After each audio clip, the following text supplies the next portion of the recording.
శ్రీ విష్ణు రూపాయ నమశివాయ. అసలు శ్రీచక్రమే ఒక ఆలయం కింద మన ఎదురుగుండా వచ్చిందనుకోండి. ఒక 50-60 అడుగులు ఎత్తు ఆలయం కింద ఒక శ్రీచక్రం మన ఎదురుగుండా వచ్చి చక్కగా పరివార దేవతలందరినీ మనం చూడొచ్చు అనుకోండి. అది ఎంత మహాద్భుతం. అలాంటి మహాద్భుతం ఒకటి విశాఖపట్నం పక్కనే ఉంది. ఆ ఊరిని దేవీపురం అంటారు. అంటే మీరు వైజాగ్ ఎయిర్పోర్ట్లో దిగితే అక్కడి నుంచి ఒక 25 కిలోమీటర్ల దూరం ఉంటుంది.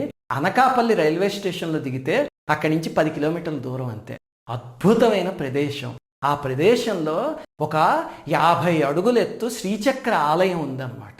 ఆ ఆలయంలో మొత్తం భూపురాలు, పరివార దేవతలు, ఆ దళాల్లో ఒక్కొక్క దళంలో ఉండే దేవత ఎవరు వాళ్ళందరూ ఉంటారు. చివరికి బిందువు వరకు మనం నడుచుకుంటూ వెళ్ళి ఆ ఒక్కొక్క దేవతా స్వరూపానికి నమస్కారం చేసుకుంటూ మొత్తం శ్రీచక్రాన్ని అనుభూతి చెందొచ్చు. మామూలుగా చిన్న మేరు పెట్టుకు చూడటం కదా దేవతా శక్తులందరినీ. నిజంగా అక్కడ కాన్సన్ట్రేషన్ పెట్టగలిగితే కనుక పరివార దేవతలందరినీ మనం భావించవచ్చు, అనుభూతి చెందొచ్చు. అంత అద్భుతమైన ఆలయం అది. ఇంతకీ ఆలయం ఎలా వచ్చిందండి అంటే చెప్తాం మీకు. సామాన్యంగా మనం ఈ శ్రీచక్రోపాసనలు, లలితా సహస్రనామాలు ఇవన్నీ ఏదో మామూలుగా పూజలు చేసుకునే వాళ్ళకండి, సైన్స్ చదువుకున్న వాళ్ళకి కాదు అనుకుంటాం కదా. ఒక మహనీయుడు ఒక ఆయన ఉన్నారు, డాక్టర్ ప్రహ్లాద శాస్త్రి అని. ఆయన న్యూక్లియర్ ఫిజిక్స్లో ఆ డెప్త్స్ చూసేసిన మహనీయుడు. ఆయన బాంబేలోను అలాగే వేరే వేరే దేశాల్లో కూడా ఆయన ఎంతో పరిశోధనలు చేశారు న్యూక్లియర్ ఫిజిక్స్లో. ఎన్నో దేశాల్లో అద్భుతమైన సెమినార్లు ఇచ్చి Tata institute of fundamental research ఉంది కదా, అక్కడ ఎన్నో సంవత్సరాల పాటు రీసెర్చ్ చేస్తే ఆ తర్వాత జాంబియాలో లుసాకా యూనివర్సిటీ అనో ఏదో ఒక యూనివర్సిటీ ఉంది. వాళ్ళు ఆయన మేధస్ చూసి మీరు ఇక్కడికి వచ్చి మాకు ప్రొఫెసర్ కింద ఉండండి అని చెప్పి ఆయన అక్కడికి తీసుకువెళ్ళిపోయారు. ఆయన అక్కడ అలా ప్రొఫెసర్ కింద చాలా కాలం పనిచేశారు. రోజు ఆయన ధ్యానం చేసేవారు. చూడండి, మనం ఏం చదువుకున్నా సరే ఆ చదువు మనలో అహంకారాన్ని తీసుకురాకూడదు. చివరికి మనని తీసుకువెళ్ళి బ్రహ్మానికి కనెక్ట్ చేయగలగాలి. అందుకే అక్షరాభ్యాసం అప్పుడు ఓం నమశివాయ సిద్ధం నమః అని రాయిస్తారు కదా. ఎందుకు అంటే నువ్వు బాటనీ చదువుకో, జువాలజీ చదువుకో, కంప్యూటర్ సైన్స్ చదువుకో, ఏదైనా చివరికి నిన్ను పరమేశ్వరుడి వైపుకి నడిపించగలగాలి. అది అక్షరాభ్యాసానికి వెనకాలన్న పరమార్థం. అది ఇలాంటి మహనీయుల చరిత్రలో నిజమైంది. ఆయన చివరికి అక్కడ శ్రీ విద్యోపాసన చేస్తూ ఉంటే ఆయనకి బాలా త్రిపుర సుందరి కనిపించి అమ్మవారు ఒక ఆలయాన్ని చూపించి ఇలాంటి ఆలయాన్ని నువ్వు నిర్మించు శ్రీచక్రం ఆకారంలోని ఆయనకి అనుజ్ఞ ఇచ్చారు. ఇస్తే ఆయన మళ్ళీ విశాఖపట్నం వచ్చారు. కానీ ఆలయం నిర్మించడం అంటే మాటలా ఎలాగొస్తాయి ఫండ్స్, స్థలాలు అవన్నీను. దాంతో ఈ నేను చెప్పిన స్థలం అనకాపల్లి దగ్గర ఒక చోట కొండ మీద కూర్చుని ఆయన కొన్నాళ్ళు తపస్సు చేశారు. తపస్సు చేసేసరికి ఆయనకి అక్కడ ఒక స్వయంభూ యోనిపీఠం కనిపించింది. యోనిపీఠం అంటే కామాక్షలో మనకి అమ్మవారి యోనిపీఠం ఉంది కదా. మీరు కామాక్షకి వెళ్తే ఆలయంలో అమ్మవారి విగ్రహం ఉండదు, యోని ఆకారంలో ఉంటుంది. అంటే సృష్టి అంతా ఎక్కడి నుంచి వచ్చిందో ఆ స్వరూపాన్ని కూడా అమ్మవారిని ఆరాధించటమే ఆ ఆరాధన అన్నమాట. ఆ యోనిపీఠం అక్కడ వెలసి కనిపించింది. ఆయన చూసి అమ్మో అమ్మవారి నిర్ణయం ఇదని చెప్పి అప్పుడు అక్కడ కూర్చుని ఆయన 16 రోజుల పాటు హోమం అవన్నీ చేస్తే అక్కడ భూగర్భంలో ఆయనకు శ్రీచక్రం దొరికింది. అలాగనే కొంతమంది ముందుకు వచ్చి మేము ఇక్కడ స్థలం ఇస్తాం, ఇక్కడ ఆలయం కట్టండి అని వాళ్ళంతటా వాళ్ళు వచ్చారు.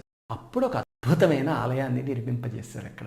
అదే దేవీపురం శ్రీచక్రాలయం అనమాట. ఆ తర్వాత ఆయన దీక్ష తీసుకుని అమృతానందనాథ సరస్వతి అని ఒక మహనీయుడి కింద ఉంటూ శ్రీచక్రాన్ని, శ్రీ విద్యోపాసనని, సైన్స్ని చాలా దగ్గరగా తీసుకొచ్చి ఎంతో మంది విదేశీయులకు కూడా నేర్పించారు. అలాగనే అక్కడ రాజరాజేశ్వరి అమ్మవారు ఉంటారు. ప్రతిరోజు నవావరణ పూజ చేస్తూ ఉంటారు.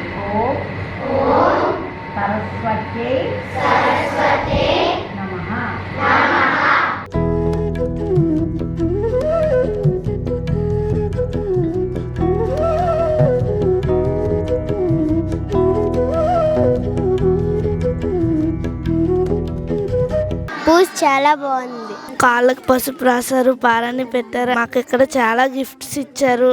ఓం ఓం గం గం గణపతయే గణపతయే నమః నమః.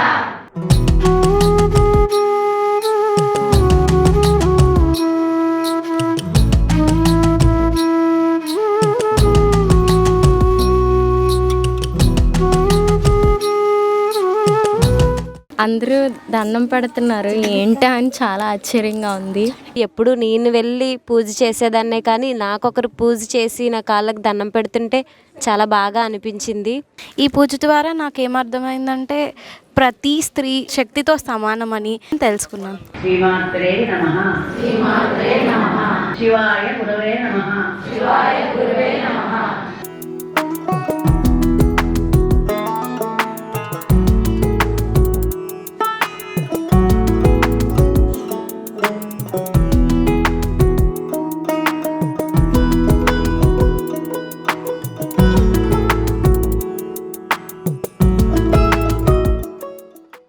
నేను ఎప్పుడు ఇలా చూడలేదు. ఎప్పుడైనా గుళ్ళకి వెళ్ళి మేము చేయడం కానీ మాకు చేయడం నేను ఎక్కడా చూడలేదు.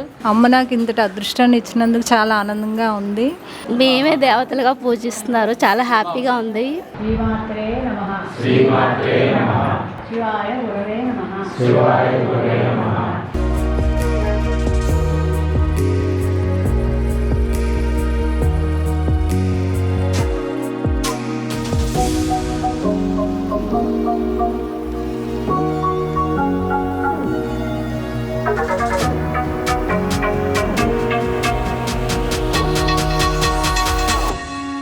జనరల్గా మనిషి అనేవాడు భగవంతుడికి పూజ చేస్తాడు, కానీ ఇక్కడ భగవత్ స్థానంలో మనం కూర్చొని పూజలు అందుకోవడం అనేది ప్రప్రదం.